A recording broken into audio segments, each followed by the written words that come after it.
Guys, this seems pretty fishy.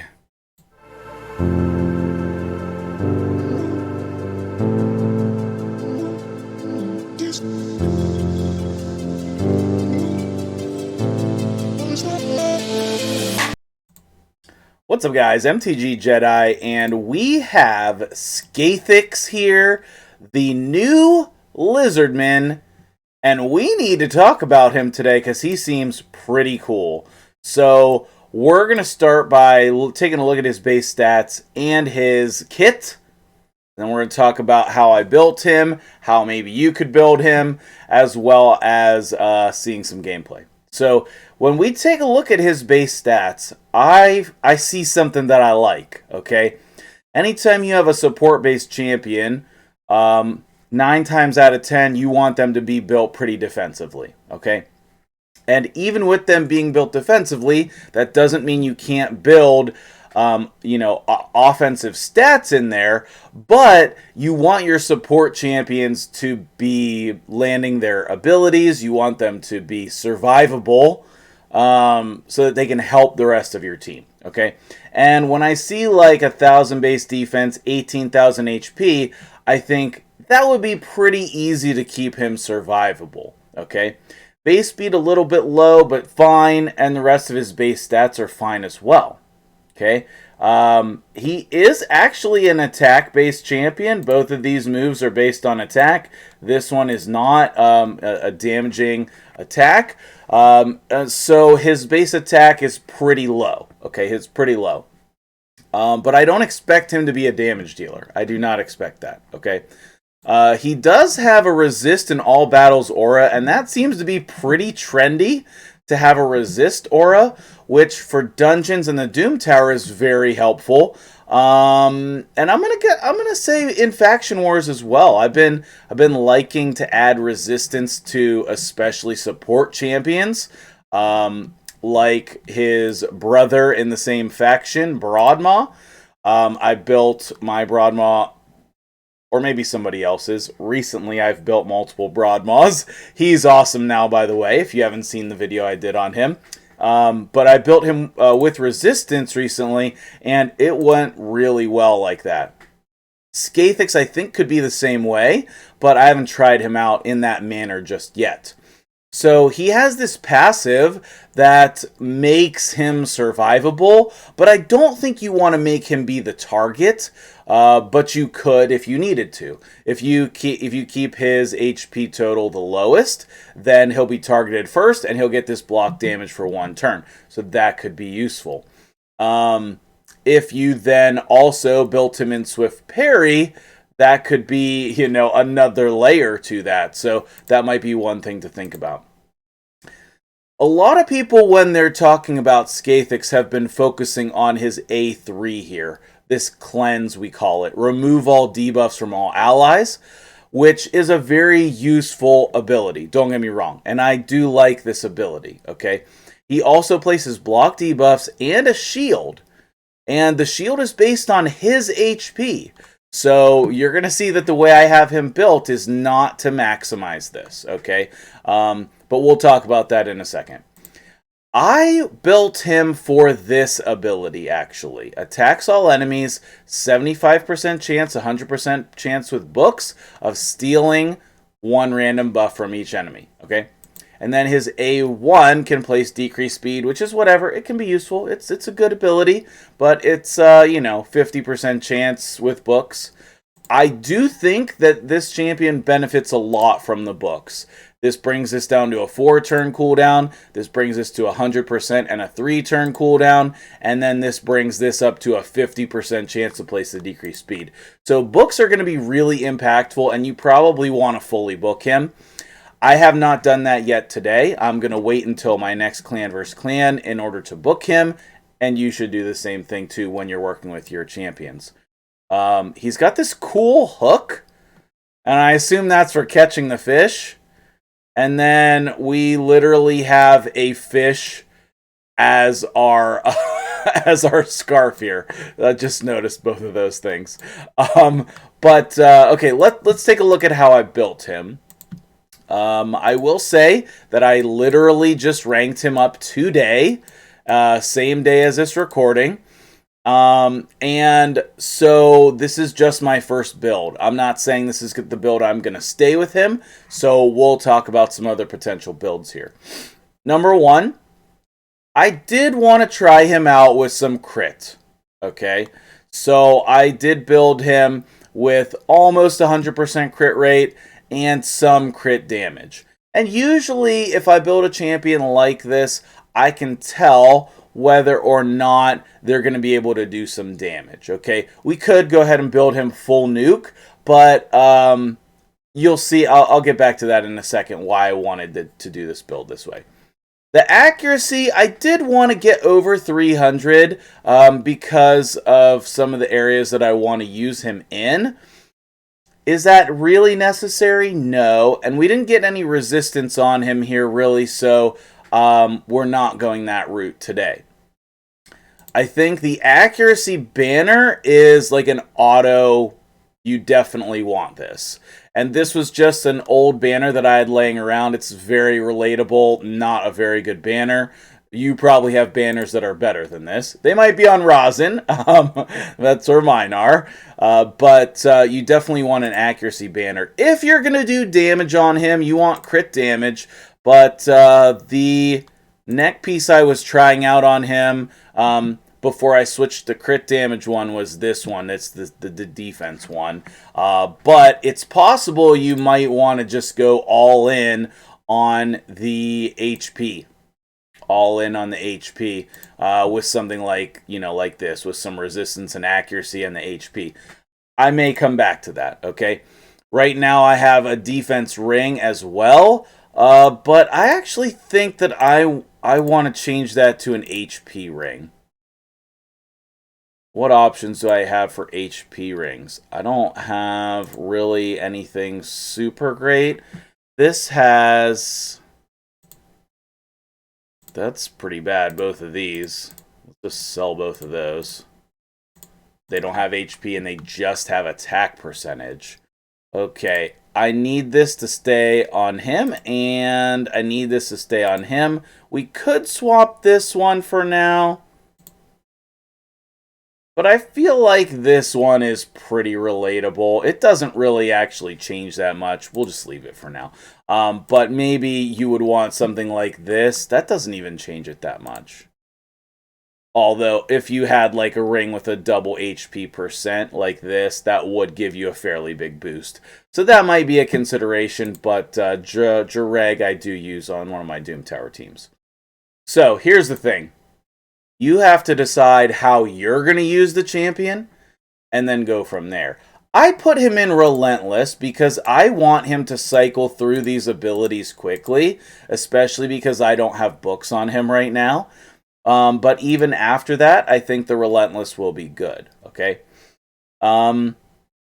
At the moment, the only thing I had with like a good speed and accuracy roll was a defense percent chest. And because of that, I went with the crit rate gauntlets for the same reason, the speed and the accuracy. And they were in that crit damage set. And then that kind of led me to doing the Relentless with the crit rate on there, and then I was able to get that accuracy. But keep in mind, my Great Hall is maxed for accuracy. Highly suggest that. It makes it so much easier. What other builds could you use? Okay, well, I want to highlight Scylla the Drakes. She's also in Relentless, but she has Perception gear. That would be great, okay? You could also put him in Immortal gear, but the reason I came over here to Scylla the Drakes is to highlight her masteries. If I was going to get masteries on him, this is the masteries I would get. I haven't decided how much I'm going to use him yet, so I have not gotten masteries. A lot of times, unless I'm very confident about a champion, I like to test them out before I get the masteries, and that way you guys can see what they're like without masteries too. So, as you can see, no masteries, and then obviously he's not booked either, and then these are his total stats. I think that he's a little bit too slow for where I want him to be, but maybe that's okay. And then we're kind of like pretty balanced on the stats. Crit rate, crit damage, accuracy, some defense, some attack, some HP. and some speed. So I kind of feel like this is like a really balanced build, but obviously I have him in Relentless here. I don't think any of this gear is super crazy. Maybe the shield. The shield's got all of the stats that all 4 stats are perfect. And then the rest of the pieces are okay. They're right on point as well. The boots are pretty mediocre. So overall, based on all the stats, I think they should be relatable. So where are we going to use this guy? Okay, 2 places in my opinion with an optional 3rd place. I think shout out to my dude Smiley, highlighted him in Arena. But for me, I don't want to use him in Arena. I have other people to do the cleansing and whatnot. But, maybe I'll come back around to that. I really want to highlight him in the Doom Tower with the Lizardman secret rooms. But I build teams specifically for those secret rooms. So if you're not to that point, then maybe we just need to talk about Faction Wars. Okay, I saved a couple keys here so that we could come in here to stage 20. Obviously, he's going to play anywhere below this. It was requested. Actually, let me double check if I took a piece of gear off of here. Yes, I took a bunch of gear off of here. Jeez.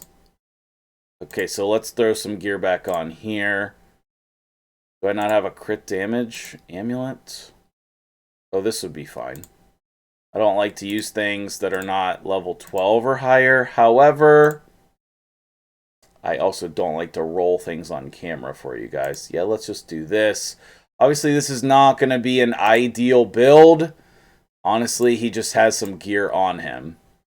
Where's our crit rate? So we probably want some sort of like nonsense crit damage gloves. So we can just slap on here like what are these ones?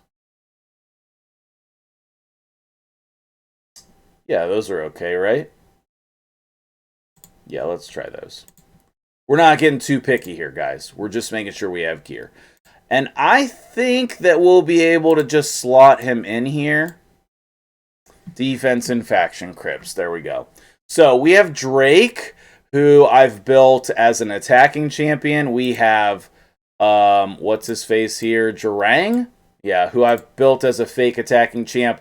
Broadmaw is our main support. Skathix is coming in as our other support. And everybody should be able to get Rosin.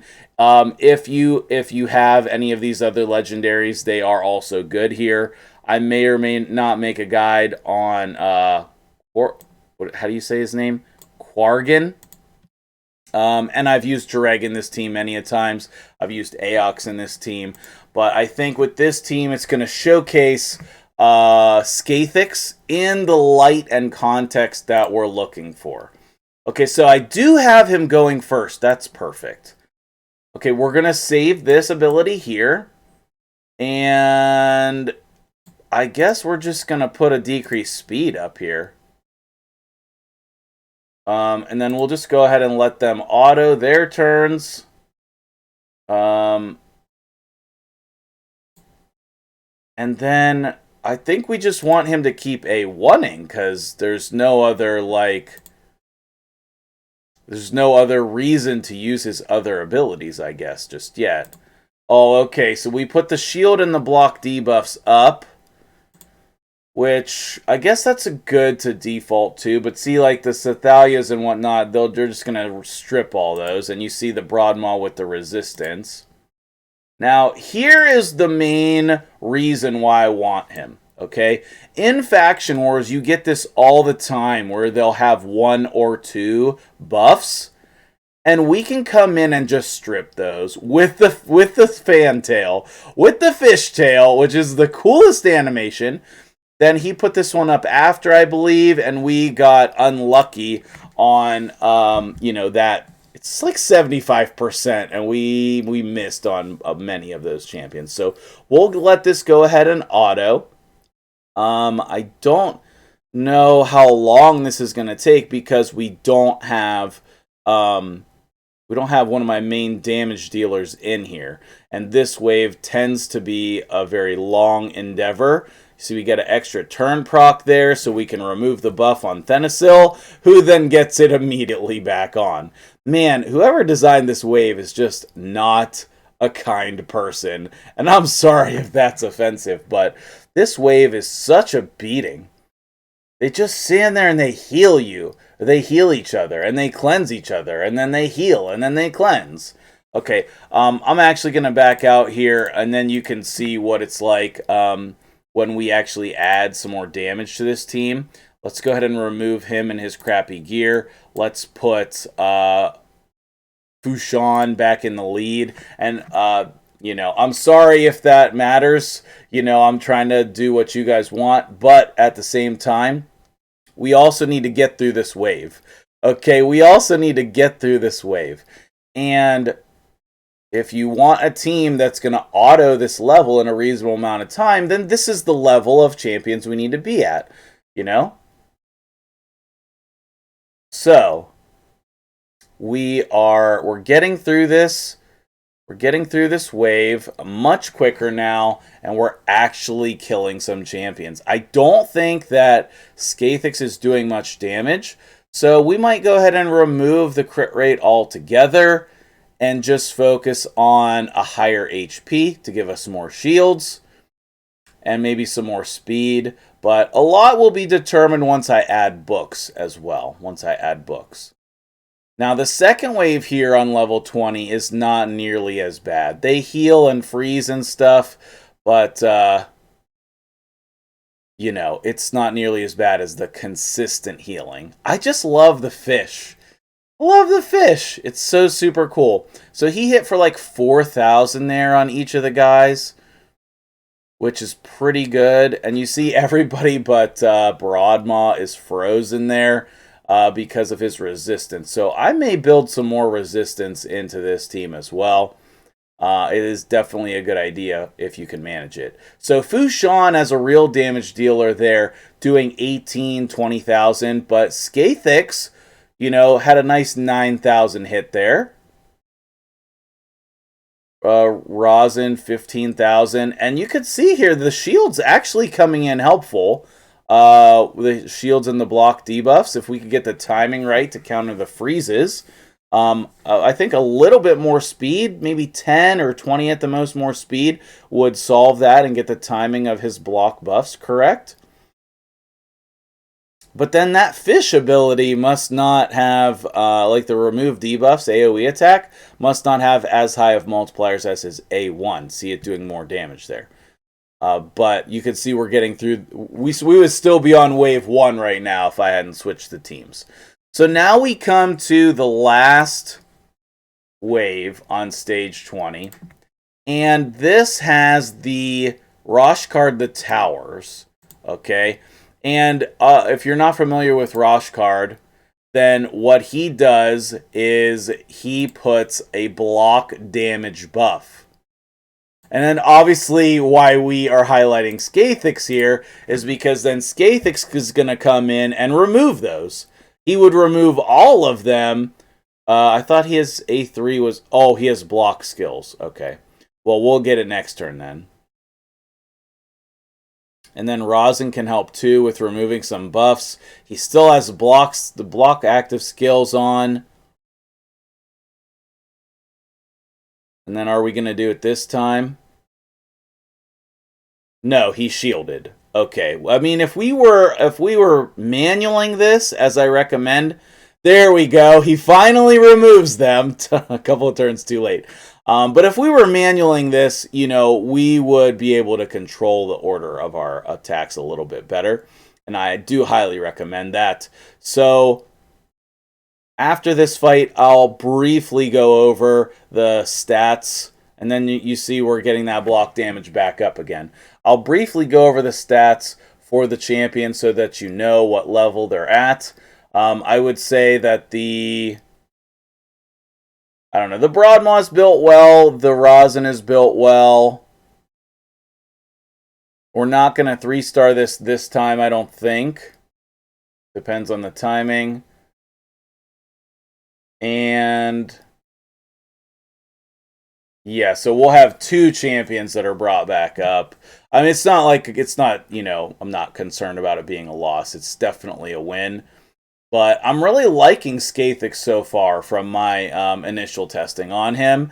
And I think he can serve you really well in your faction crypts, even at a lower level. Like, if you're really early in the faction, level 40 is fine. If you're, after level 14, then level 50 is fine. And if you're trying to clear the faction crypt, putting him to 60 is going to be pretty good for you. All right, so there you have it. We did succeed. He did 200,000, which is the same amount as Drake.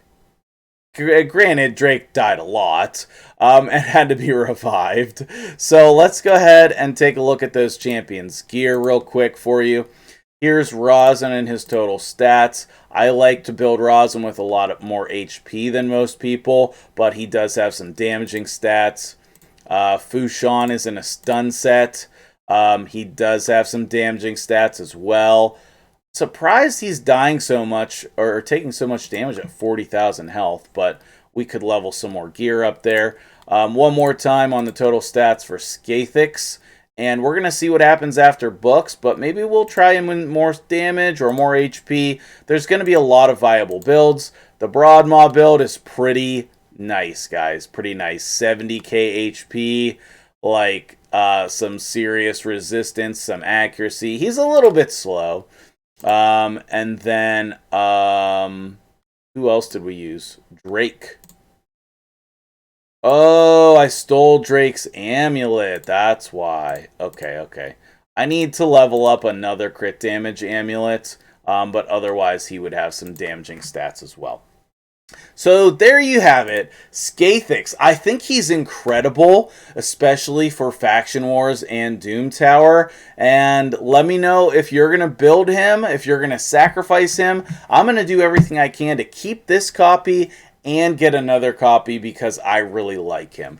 So that'll do it for this Skathix guide. I hope that was helpful. If you have questions about him or your whatever, if you have questions in general, leave them in the comments below. And thank you so much for watching. Catch you guys in the next one.